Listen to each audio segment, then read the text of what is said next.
3 दिन 3 तिथियां 3 बार 3 नक्षत्र 3 घड़ी 3 पल, जिसमें बाबा शूल भी धारण करते हैं। और शूल अकेले धारण नहीं करते महाराज, जो धतूरा होता है ना, दर्शन करें धतूरे के कांटे कांटे सा होता है धतूरा, तो वो धतूरे के साथ में बाबा शूल धारण करते हैं, बेलपत्री के शूल को। ये बहुत बहुत आनंदमय कथा है महाराज जी, जिसके जीवन में हमेशा कांटे ही मिले हैं। बेटी बड़ी हुई तो घर में मायके में दुख देखा, और मायके से गई ससुराल में तो ससुराल में दुख देखा। ससुराल में भी दुख देखने के बाद में भी पति को बहुत कुछ काम खुलवाया, बहुत धंधे खुलवाए, नौकरी लगवाई, पर वो पति बार बार छोड़ कर आ गया, बार बार तकलीफ भोग रहा है, बार बार कष्ट भोग रहा है। फिर थोड़े दिन काम करता है, थोड़े दिन छूट जाता है, फिर व्यापार में बढ़ता है, फिर छूट जाता है, फिर कोई दुकान खुल गई, थोड़े दिन अच्छी चली, फिर वापस वहीं घर पर आकर बैठ गया। अर्थात उसके जीवन में वो शूलता चल रही है।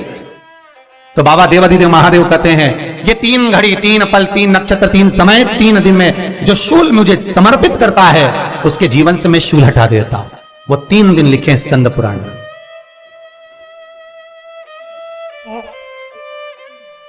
महाराज बैसाख महीने में जो प्रदोष आती है, बैसाख के महीने में बहुत ध्यान से सुनना भाई, जो अपनी जिंदगी से बहुत तंग आ गए हो, परेशान हो गए हो, कष्टमय जीवन जी रहे हो, बहुत दुखी हो गए हो, उनके लिए ये स्कंद पुराण का चरित्र फिर मिले ना मिले, आप प्रेम से सुन लो। भाव पहला, बैसाख महीने की प्रदोष, चाहे वो शनिचरी प्रदोष हो, चाहे रविवार की हो, सोमवार की हो, मंगल की हो, बुधवार की हो, गुरुवार की हो, शुक्रवार की हो, शनिवार की हो, कोई भी वार की हो, पर बैसाख महीने की प्रदोष, प्रदोष काल में शाम का समय सूर्य डूब रहा हो, बस डूबा ही हो, और उस समय पर सूर्य के डूबन के तुरंत बाद बाबा को धतूरे के साथ में बेलपत्री ना चढ़ाते हुए बेलपत्री के वृक्ष के 7 कांटे बाबा के शिवलिंग पर समर्पित करे जाते हैं महाराज, अपनी जिंदगी में अड़चनों को हटाने के लिए। फिर आप जिस व्यापार में उतरे, जिस व्यवसाय में उतरे, जिस नौकरी में उतरे, आप दिल से करें, आपको तरक्की मिलेगी। आप हार नहीं सकते, नीचे नहीं आ सकते, उन्नति पर ही चढ़ेंगे।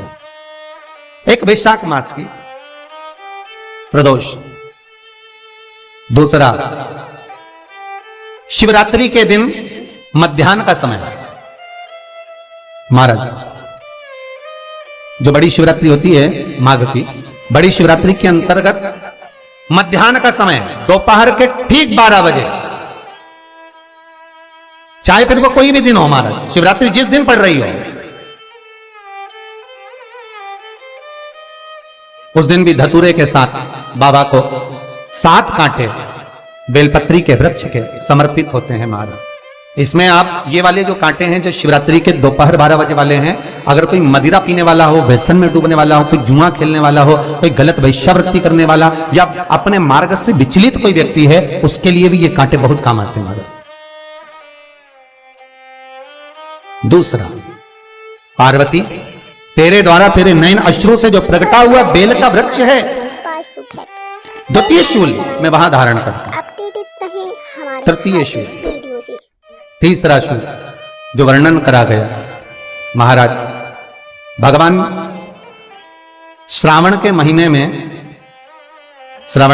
में जो भी दूसरा सोमवार पड़े, जो भी पड़े, श्रावण के महीने का जो दूसरा सोमवार होता है, उस दूसरे सोमवार में रात्रि के समय पर, अर्थात शास्त्र अब घड़ी और पल का स्मरण करेंगे तो रात्रि के बजेंगे 10 से 12 बजे महाराज, 10 से 12 के बीच में धतूरे के साथ बाबा को शूल समर्पित होता है महाराज। ये भी हमारी बाधाओं को, हमारी तकलीफों को, व्यापार व्यवसाय के लिए, नौकरी सर्विस के लिए, बहुत सारे एग्जाम में आप बैठ लिए, गवर्नमेंट एग्जाम के लिए बैठ लिए, नहीं हो रहा, ये 3 बार मेरे शंकर को बेलपत्री के वृक्ष के शूल समर्पित होते हैं, उसका आनंद पाना और उससे अपने को सुख प्राप्त करना।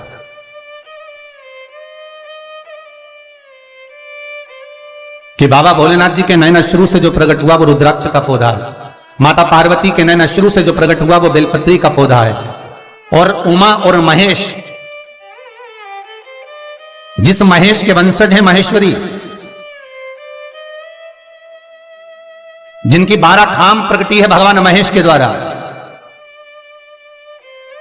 सब्सक्राइब करें हमारा channel Vastu fact, bell icon दबाएं ताकि आप अपडेटेड रहें हमारे हर। वो महेश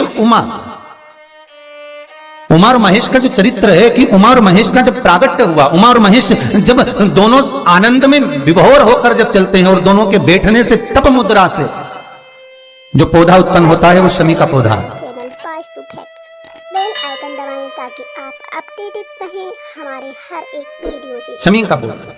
तो एक बात ध्यान रखिए, शिव जी के द्वारा जो निर्मित हुआ उसमें कोई शूल नहीं है, उसमें कोई कांटे नहीं है। पार्वती के द्वारा जो निर्मित हुआ बेलपत्री का पौधा, उसमें कांटे हैं। और पार्वती के मिलन से भी जो उत्पन्न हुआ है शंकर के साथ में, उसमें भी कांटे। शमी के पौधे में भी कांटे, शमी के वृक्ष में भी कांटे। सब्सक्राइब करें हमारा channel Vastu facts, bell icon दबाएं ताकि आप तो पार्वती जी स्कंद पुराण में प्रश्न कर रही हैं भोलेनाथ जी से कि प्रभु मुझे ये बताओ कि आपके द्वारा जो निर्मित हुआ उसमें शूलता नहीं है, पर मेरे द्वारा जो निर्मित हुआ उसमें शूल क्यों आया है, उसमें कांटा क्यों आया है? थोड़ा सा माताओं, मेरी जीजियों, आपको थोड़ा बुरा तो लगेगा इस प्रसंग को सुनकर, पर लग जाए, पर आज कथा निकली है तो सुन लो है? हमारे हर एक वीडियो से कि शिवजी जिस रुद्राक्ष को उत्पन्न कर रहे हैं उसमें शूलता नहीं है, पर पार्वती जी जो संग में मिली हैं उसमें भी शूलता है, और पार्वती के द्वारा जो प्रकट हुआ बेलपत्र उसमें भी शूलता है। तो भगवान महादेव बोलते हैं पार्वती मैं तुझे कुछ कहूं और कहने पर तुझे तेरे हृदय में कोई बात चुभे, शूल लगे तो मुझे ठीक नहीं लगेगा। नहीं नहीं नहीं, आप कहिए प्रभु, मैं सुनने के लिए तैयार हूं, आप तो बोलो कि कारण क्या है। भगवान कहते हैं पार्वती बस अंतर इतना है, नारी का जो स्वभाव होता है, स्त्री का जो स्वभाव होता है, उसके हृदय में छोटी छोटी बात के शूल बहुत होते हैं। जेठानी ने ये कह दिया, देवरानी ने ये कह दिया, तुम्हारी मम्मी ये बोल दी, तुम्हारे पापा ने ये कह दिया, तुम्हारी बहनों ने ये कह दिया, तुम्हारे भाई ने ये कह दिया, तुम्हारे रिश्तेदार ने ये बोल दिया। ये नारी के भीतर ये शूलता रहती है। तो पार्वती जी बोली कि जितना तप आपने करा उतना तप मैंने करा, और जितनी साधना आपने करी उतनी साधना मैंने करी, और जितना आराधना दिल से आपने करी उतनी आराधना दिल से मैंने करी, फिर इसमें शूलता कहां से आ गई? भगवान शिव बोले बस पार्वती बात इतनी सी है कि जब मैं आराधना करने बैठता हूं तो मेरी दृष्टि में सम्मुख में कुछ नहीं होता। जब मैं आराधना करने बैठता हूं तो मेरी दृष्टि में मेरे सम्मुख में कुछ नहीं होता कि कौन ने क्या करा है, कौन ने क्या बोला है, कौन क्या कर रहा है, उससे मुझे मतलब नहीं होता, उससे मुझे कोई मतलब नहीं। पर पार्वती जब तू आराधना करने भी बैठती है ना तो तेरी चित्त वृत्ति में कहीं ना कहीं किसी ना किसी रूप में कोई शूल आ ही जाता है।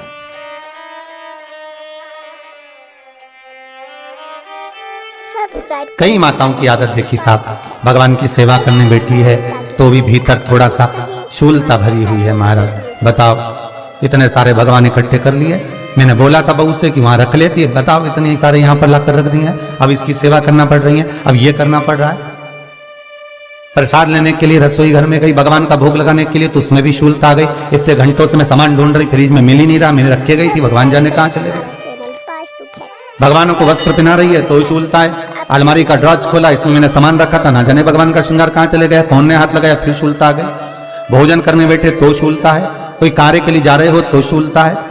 अर्थात कहीं ना कहीं नारी के जीवन में शूलता बनी हुई है। और पार्वती जब तुम भजन करो, तप करो, साधना करो, भक्ति करो, उसमें शूलता नहीं होना चाहिए।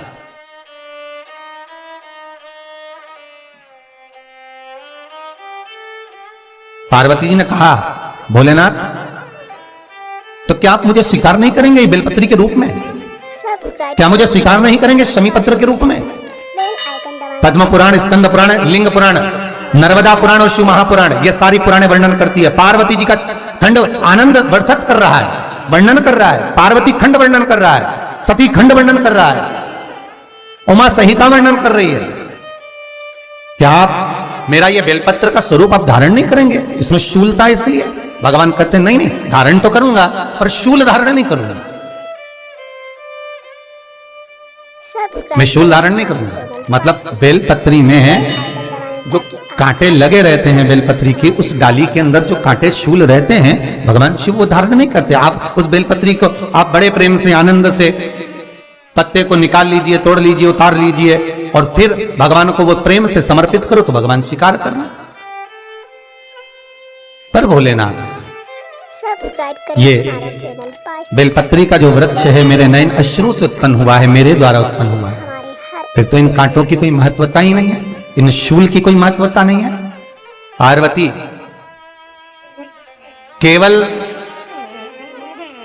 3 दिन ऐसे रहेंगे, 3 बार ऐसे रहेंगे, 3 तिथियां ऐसी रहेंगी, 3 समय ऐसा रहेगा जिस समय पर तेरे द्वारा निर्मित शूल को भी शिव धारण करेगा और जगत का कल्याण करेगा। सब्सक्राइब करें हमारे श्री चैनल वास्तु फैक्ट्स, शिवाय आइकन दबाएं ताकि आप नमस्तुभ्यं। अपडेट रहें हमारे हर एक श्री वीडियो से। शिवाय नमस्तुभ्यं। श्री शिवाय नमस्तुभ्यं।